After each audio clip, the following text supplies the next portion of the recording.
السلام علیکم۔ اس امید کے ساتھ کہ آپ لوگ بالکل خیریت سے ہوں گے،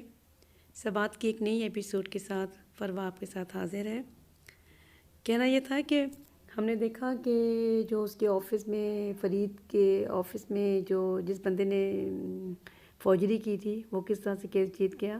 اور کیس جیتنے کے بعد وہ تو اوبویسلی خوش ہے اور اس کا دھمکی دینا بنتا بھی ہے، اور اس نے میرال کو دھمکی بھی ایک طرح کی دی۔ اوبویسلی جب وہ کیس جیت گیا ہے تو اس کو اب اپنے آپ اتنا کانفیڈنس اس کا بوسٹ ہوا ہے، تو اس نے تو یہ اس کو کہنا ہے کہ میں تمہیں دیکھ لوں گا، اور مطلب کہ اب تو ملاقات رہے گی، اور اس کا غصہ کرنا بھی بنتا ہے۔ لیکن دیکھنے کی بات ہے کہ بیٹی جتنے غصے میں ہے اتنا تو اس کا فادر بھی غصے میں نہیں تھا، اور اس ڈرامے میں دکھا رہے ہیں کہ ہر بات پہ میرال کو بہت غصہ ہے۔ اگر دیکھا جائے تو اس کو اپنے فیونسی پہ بھی غصہ ہے، اس کو اپنے فادر پہ بھی غصہ ہے، وہ اس کو اپنے بھائی پہ بھی غصہ ہوتا ہے، اس کو اپنی عنایا کے اوپر بھی غصہ ہے، اس کو اپنی نانوں پہ بھی غصہ تھا۔ تو اوور آل یہ ہر وقت غصے میں ہی رہتی ہے، دکھا رہے ہیں، ٹھیک ہے۔ اور وہ اپنے بھائی کے لیے یا اپنے باپ کے ساتھ اس طرح سے ڈیسیشن میکر بنی ہوتی ہے جیسے کہ وہی گھر کی سب سے بڑی ہے، جبکہ اس کی مدر ہے۔ ڈرامے کے اندر ایک ماں کا کریکٹر دکھایا ہے لیکن بہت سائلنٹ کریکٹر ہے، مطلب کہ وہ کچھ نہیں کہہ سکتی، اور جب وہ بہت غصے میں ہوتی ہے، اور فرید اس کا جو بھائی ہوتا ہے وہ حسن فرید جب وہ گھر آتا ہے اس کے پاس، مطلب سارے بیٹھے ہوتے ہیں تو عنایا کا ذکر ہوتا ہے، تو ماں اسے فیور کرنا چاہتی ہے لیکن اپنے بیٹے کو، لیکن وہ بولنے نہیں دیتی، اور فادر بھی جو ہے وہ اپنی مسز کو بولنے نہیں دیتا۔ تو جو میرال ہے اس کو بہت زیادہ امپورٹنس دی ہوئی ہے پورے ڈرامے کے اندر۔ تو جب وہ دیکھتی ہے کہ بھائی میری سے اب بات نہیں کر رہا اور مجھ سے کچھ چیزیں شیئر نہیں کر رہا، تو یہ بھی ایک ریزن ہے کہ اس کے اندر غصہ ہے عنایا کو لے کر، کیونکہ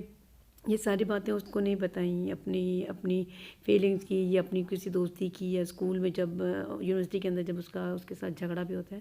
تو وہ اپنی بہن کو نہیں بتاتا۔ تو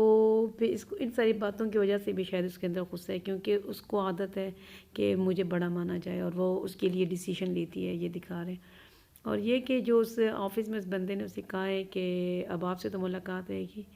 تو میری ذاتی رائے ہے کہ اب وہ یہ قصہ ختم نہیں ہوا کہ وہ کیس جیت گئے، وہ بھی شروع ہوئے ہیں، اور یہ اس کی زندگی کو آگے جا کے خراب کرے گا، مختلف طرح سے دکھائیں گے کہ اتنی آسانی کے ساتھ اس نے کہا ہے نا کہ میں اتنا معمولی بندہ مجھے ڈسٹرب نہیں کر سکتا، لیکن ایسا نہیں ہے، وہ اسے ڈسٹرب کرے گا، اور یہ آگے جا کے ہم دیکھیں گے کہ کیسے کیسے وہ کرتا ہے۔ تو ایک یہ بات کرنی تھی مجھے۔ اور آج کے اس نئے ایپیسوڈ میں یہ بھی دکھایا ہے کہ پہلے فرید نے، جو حسن فرید ہے، اس نے بہت جلدی قدم بڑھا لیے، ایک دم سے اس نے اس کو پرپوز بھی کر دیا، اور یہ نہیں کہ صرف یہ فیلنگ صرف اس تک ہے۔ ہم نے دیکھا کہ جب وہ بس میں بیٹھی ہوتی ہے تو وہ اسے مس کر رہی ہوتی ہے، وہ اسے ڈھونڈ رہی ہوتی ہے، اور اس کی دوست اسے کہتی بھی ہے کہ تم کیا دیکھ رہی ہو، تم اسے ڈھونڈ رہی ہو۔ تو ہم نے دیکھا کہ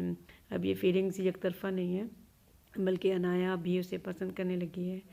لیٹ سی کہ کیا کرتے ہیں، کہ کیا اس کی وہ اپنی مدر کو تو منا لے گا، مدر تو اوبویسلی راضی ہو جائیں گی، کیا اس کی بہن اور اس کے فادر بھی راضی ہو جائیں گے، یا کس طرح سے وہ مناتا ہے، ہم آگے جا کے دیکھیں گے۔ لیکن ابھی تو فی الحال ہم یہ دیکھ رہے ہیں کہ وہ فون کر کے اپنے بھائی کے دوست کو کہتی ہے کہ تم نے مجھے پل پل کی خبریں دینی ہیں، تو دیکھیں کہ کیا ہوتا ہے، اور آگے جا کے، اور یہ جو گلٹی میں رہتی ہے، ضرور اداس ہی رہتی ہے، تو اس کی وجہ بیسکلی یہ دکھا رہے ہیں کہ اس کے اندر تھوڑا سا خوف اس چیز کا ہے کہ نانو، کیونکہ دکھاتے ہیں کہ وہ نانو کی پک دیکھ کے اپنے فیس کو دیکھتی ہے کہ میں بھی اس طرح سے بوڑھی ہو جاؤں گی، تو اس کے اندر ایک طرح کا کوئی خوف سا ہے جس کی وجہ سے وہ اداس رہتی ہے، اور اس کی دوست اسے پوچھتی ہے کہ کیا ہوا ہے، تو وہ یہی کہتی ہے کہ کچھ ایسا نہیں ہے جو تمہیں بتایا جائے۔ تو یہ اندر کی فیلنگز ہیں جو اسے پریشان کیے ہوئے ہیں۔ تو دیکھیں آگے جا کے کیا دکھاتے ہیں، اور اب اگلی قسط میں تو اوبویسلی دکھائیں گے کہ ایک دو پرپوزل بھی اس کے آئیں گے عنایا کے، تو کس طرح سے پھر وہ اسے بتاتی ہے فرید، حسن فرید کے ساتھ وہ کتنا ان ٹچ کس طرح سے رہتی ہے۔ یونیورسٹی کا دور تو ظاہر اب دکھانے ختم ہو گیا ہے، تو دیکھتے ہیں کہ آگے جا کے پھر کیسے ان کی کہانی بنتی ہے، ایک ہی جگہ بھی جاب کرتے ہیں کیا ہوتا ہے، اور ہیرو صاحب کی انٹری کس طرح سے ہوگی، کیا وہ ان کو اسے میرال کے جو ہیرو صاحب ہیں وہ کب آئیں گے، اور کدھر ان کا سامنا ہوگا۔ تو لیٹ سی کیا ہوتا ہے آگے جا کے. اور اتنی امپورٹنٹ چیز تو نہیں تھی، بس یہ کہ یونیورسٹی کے اندر جب ایگزامز ہو رہے تھے تو وہ جو سین تھا وہ کافی نیچرل سا دکھایا انہوں نے. اور اس طرح کی دیوانگی میں اسی طرح کی چیزیں ہوتی ہیں جو انہوں نے دکھایا. ٹھیک ہے، اور اپنے پلیز کوئی کامنٹ ضرور چھوڑیں. ٹھیک ہے، مجھے آپ کی کامنٹ کا انتظار رہتا ہے.